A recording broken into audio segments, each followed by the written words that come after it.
Good afternoon and welcome to the DFS Army YouTube channel. I am Razzle11 and you can find me on X at Razzle11Grinds. I'm going to take a look at the pitching for today, the 22nd of July. It is Tuesday. We do have a 10-game main slate ahead of us this evening. Don't really have any weather to worry about for the most part. Some in-game risks in Atlanta, Tampa Bay, and Colorado. Expect everything to be fine. Obviously, you do want to pay attention to timing on everything, just to make sure.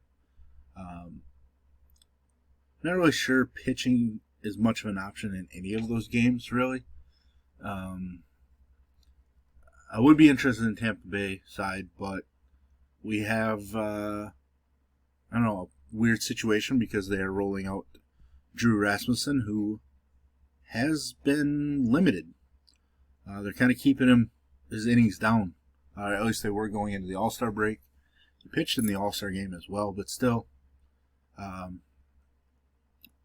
just don't know what to expect. I think they're just really going to piggyback with Rasmussen, so that kind of takes him out of play, even though he's taking on the White Sox. But this is the first look at the pitching options. I will be looking at DraftKings, as that is where a majority of my action is. If you do play in FanDuel, I'll cut my pool in half or so. Pricing isn't tight. You don't have to be as creative. It allows you to get the stacks you want with an upper tier-ish pitcher. Now, with all that said and done, let's just jump into the games. First one, the aforementioned White Sox Tampa Bay. Like I mentioned, I just can't get on Rasmussen just because he's probably a 2 to 3 inning guy, it looks like. Unless we hear something that they're going to allow him to pitch normally, I just don't think we can play him. I would pay attention to see if they announce who the long man is for sure. I think it's been the same guy each of his last couple of starts. But now I want to bring that up on my other monitor here just to verify. Because I am drawing a bit of a blank on who that was. Joe Boyle.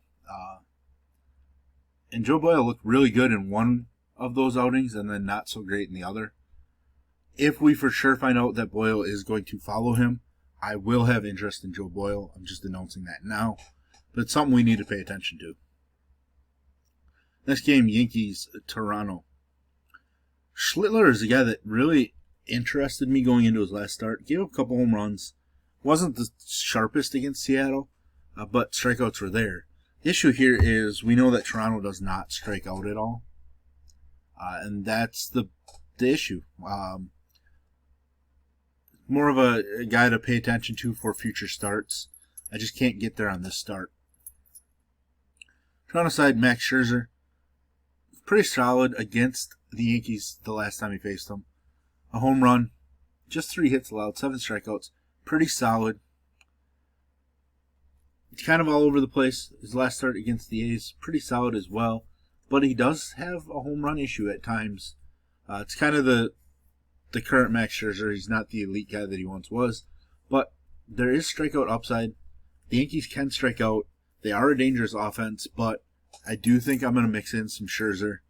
I probably should have mixed in a little bit of Gausman last night, but I felt decent in my fade of the pitchers in this game.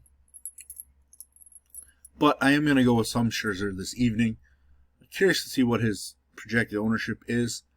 Just over 13% as of right now. It's not a terrible number. I think I can probably be around field weight, maybe 15 to 18%. Feel okay. I don't know that I want to rely on 20% plus of Max Scherzer. The Angels and the Mets, I'm just not going to play Kyle Hendricks. I don't care. If he wins the slate, which he's done a couple times this season, actually really just once. 22 in this start, but he only has 2 starts above 16 fantasy points on the season. It's not really great. So if he beats us, so be it. I'm totally fine passing on him. Randy Montas looked his best last start out of his 4 starts so far. He's kind of in the 80s for pitch count, so I just don't think he's ever going to go over 6 innings, at least right now. He does get a plus matchup, even though the Angels feel like they just haven't been striking out nearly as much. I still think Montes is interesting just because that Angel squad can strike out. They do have a lot of home run power. And he does have 2 starts where he's allowed multiple home runs. But I think Montes is worth a mixture into our pool. Sub 10% ownership, decent number. You know, another guy we can go 15% and feel okay about, no matter what the outcome is. San Francisco and Atlanta, a couple pitchers I'm just not going to play them. Landon Rope has shown some upside. Wasn't great against Atlanta the first time he faced them. It's not that good on the road either. His walk numbers skyrocket, home runs allowed skyrocket as well. I just don't think we need to go to Landon Rope. Davis Daniels, somebody that years ago I did play, a couple years ago, played as a pitcher with the Angels. He hasn't looked terrible.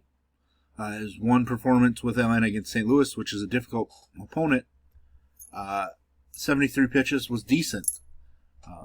Maybe I need to consider him, but as of right now, I'm just not using him. I'm not too afraid of the San Francisco offense. I know there's some sites and people that were all about San Francisco last night against Elder. And as much as I don't really think Elder's a great pitcher, I just don't think San Francisco's offense is any good at all. Devers is struggling mightily. Adames is about the only guy that to be afraid of right now, maybe Chapman. But the rest of that offense is kind of underperformed, so I don't mind considering Daniel. I just don't think I'm going to get there. Chicago and Kansas City, we get Rich Hill returning to the majors. I can't get there. He's 97 years old. This 45-year-old thing is a lie. He's at least 97. Pitching for his 14th major league team. The wind is blowing out in Wrigley slightly here, out to left, so for right-handed bats. Plays into the hitters against 2 left-handed pitchers. With that said, Matthew Boyd has been phenomenal. ERA of 2.34, 30-plus fantasy points in back-to-back starts. I'm interested in Boyd a little bit, but the biggest issue, we talk about it a lot, Kansas City, just doesn't strike out. Boyd's been phenomenal at home, though. Home runs are higher, but strikeouts better. Walk rate's much lower. Has not been beaten at home, averaging 23 fantasy points per game when at home. If I need to get my pool to 8 or 9 guys, Boyd will make it, but right now I'm probably leaving him out, and it pains me to do so. The A's and Rangers. Definitely Jacob deGrom. Why is that bringing up Matthew Boyd? Jacob deGrom, 2 starts against the A's, 13 strikeouts and 11 in third. Just 2 runs allowed. He's been ridiculously strong at home as far as a run prevention. Strikeout numbers are better when on the road, but still, I think deGrom perfectly fine for us on this evening. Under 10K on DK. I think somebody said he was like 11K on FanDuel, which is ridiculous.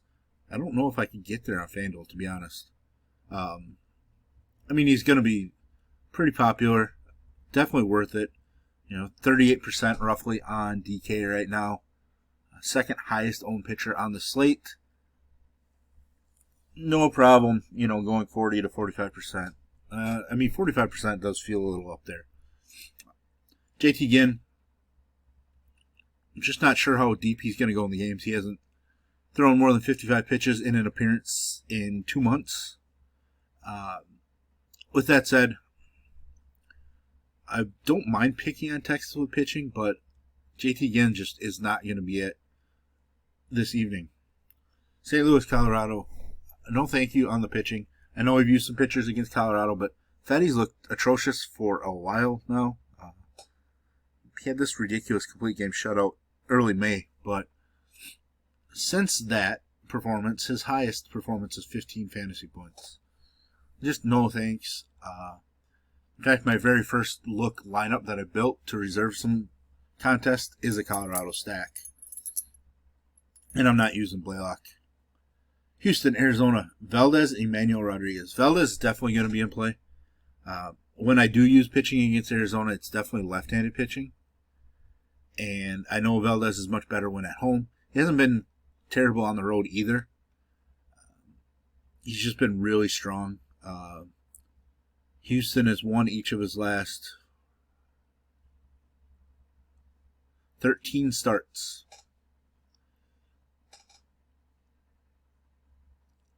And Framber has a win in 10 of them, it looks like. Yeah, not a whole lot needs to be said. Framber, a guy that in years past we just locked in to get a quality start. Going to be one of my favorite options on the slate, which is weird to see him at just 5.5%. This number has to go up. Like, there's no doubt in my mind that that he's not higher owned than 5%. If he is 5.5% owned or lower on DK, I don't know. Hit the comments with something I should do, because in my mind there's 0% chance unless something changes in the next couple hours to force him down. Erod, obviously somebody I love for his upside. Plenty of K upside, but the dude has so many base runners, so many home runs, etc. There's so much volatility to him. I just don't know if I can get there. I'm going to debate him as the afternoon progresses. But right now I'm not planning on playing him. But that Houston lineup last night looked super weak. And Zach Allen still struggled with Bryce Matthews. But I don't know. We'll have to see what that Houston lineup looks like. Because without Paredes, it does weaken it quite a bit.